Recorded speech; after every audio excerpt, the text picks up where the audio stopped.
Yuri Gagarin, by all official counts the first man in space, April 12, 1961, but was Gagarin the first man to orbit the Earth and survive?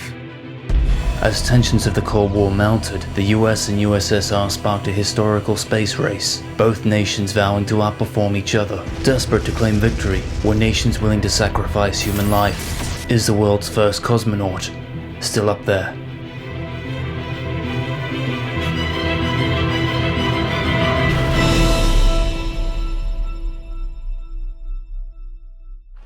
We choose to go to the moon. We choose to go to the moon in this decade and do the other things, not because they are easy, but because they are hard. USA and USSR, two superpowers competing for the prize of space. The competition was fierce, often leaving safety as a second thought.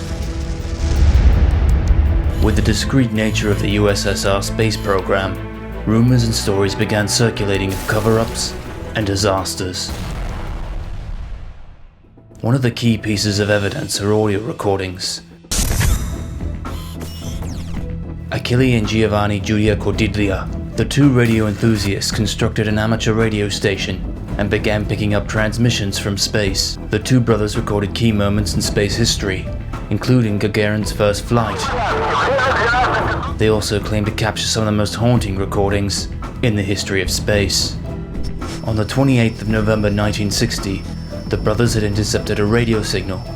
As no official launches had been scheduled, the two men assumed it was a satellite. After an hour of static, a distinct sound crackled through the radio. Morse code for SOS. What was most strange about the distressed radio signal is that it wasn't orbiting Earth, but slowly moving away. The SOS faded into space and out of radio range. 2nd of February 1961, the brothers were scanning Russian frequencies. When they intercepted an orbiting capsule, they recorded wheezing and a struggle of breath.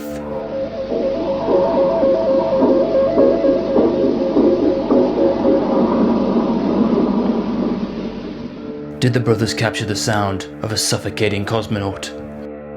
The most haunting recording captured by the brothers were the sounds of a female cosmonaut burning up on re-entry in 1963.